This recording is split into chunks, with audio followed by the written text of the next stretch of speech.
Just doing a little guerrilla filming out in the alley by my clinic. We're just going to review some Chi Sao.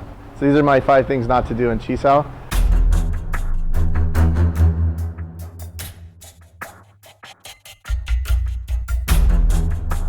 First of all, as I'm rolling here with Ilya, a lot of people either push themselves so that the wrist is on the midline, or they allow their partner to push so the wrist is on the midline. Wing Chun is a center-facing, center-defending art, but it doesn't mean our hands have to cross on the center line. In fact, that sets us up for a lot of mistakes. So Ilya is going to do on as we roll, and I cross the center, right, quickly. It's very easy if I allow my hands to cross. Same thing with Lop Sao. If I push across the center line, he gets the lop. Okay? So instead, I'm going to protect between the midline and the second line, the mid-clavicle line with my wrist, between the second line and the third line with my elbow. We're never going to allow the hands to cross. Go ahead and on.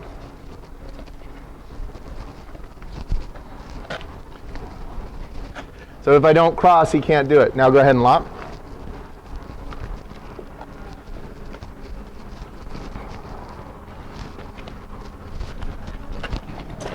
And so if I don't cross, it doesn't allow him to lop.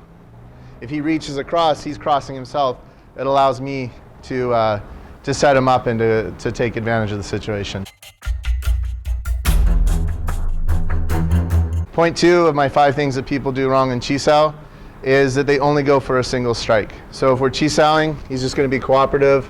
Say I reach through and I get a strike, and then he gets a strike. Who won that scenario? We could argue that he hits harder, I hit harder, that my first blow would have knocked him down, or oh, I could have followed up. So instead, we just want to follow up in our Chi Sao. I strike, I open. Now there's no question that I just took advantage of the situation. Even better, and I'm right back into Chi Sao again. So again, reaching and hitting, if I just take a single hit, he takes a single hit, who won? No one knows. But if we can hit multiple times, that shows that we have skill, and it also shows that we set up, fought the opponent, hit him multiple times. It's a win. 1, 2, 3, 4, 5. And there's no question. He takes a shot, I take a shot, but I can finish with 3 or 4 more shots, and again, I'm the winner, even if he's like the most powerful puncher. I got 5 punches in, he got 1. We could argue that my attack was superior. As the pressure intensifies, or as I take a strike, the person backs up a little bit, he'll back up a quarter step, right? So I attack, he steps back a quarter step. Now there's this distance, and some people say, oh, I don't strike in, we don't kick in Chi Sao. Chi Sao doesn't have kicking. But at this range, this isn't Chi Sao anymore. He's added distance. He's at the perfect range for me to kick, right? But he's also at the perfect range that if I decide to enter, he can set up some strikes. If he's this far away and I step in, he can set up a chop to the neck, right? So I really advocate adding kicking and other long-range attacks so that we're not sitting here fighting with our hands all day trying to enter. Instead, I kick, and then I close in. So I'm rolling, I add some pressure, he backs up. I kick and strike. Then I execute a technique, I close in. People don't fight at their level, and I don't mean skill level, I mean at their height, okay? Ilya and I are about the same height, so as we roll, our hands stay in good, strong anatomical positions. If he pushes here, I'm very strong. We roll, he pushes, I'm very strong. But you'll see shorter practitioners working up here above their shoulders. What you want to do is you want to pull your arms back and in. You want to retract the elbow. If I'm up here and I'm pulling down, it just sets me up for strikes. I'm adding energy, he can run and hit me, right?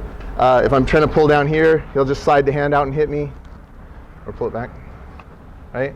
But as I'm rolling, if I draw my elbows down and pull it into my center, I still have the same stick, I still have the same forward pressure, I'm just not allowing him to lift me up, okay?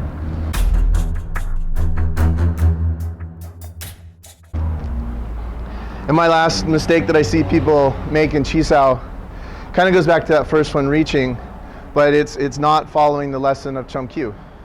Chum Kyu says, If there's no bridge, erect one.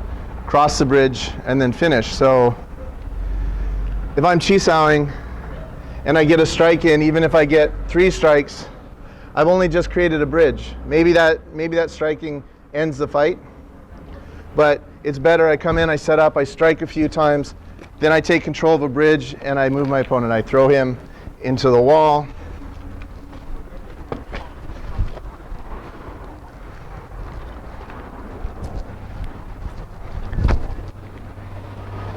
Okay.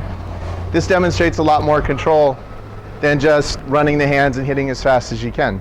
So these are my big 5 pet peeves, or my 5 mistakes I see in a lot of Wing Chun videos. I'm not calling anyone out, I just wanted to give you a second opinion on how we do Wing Chun.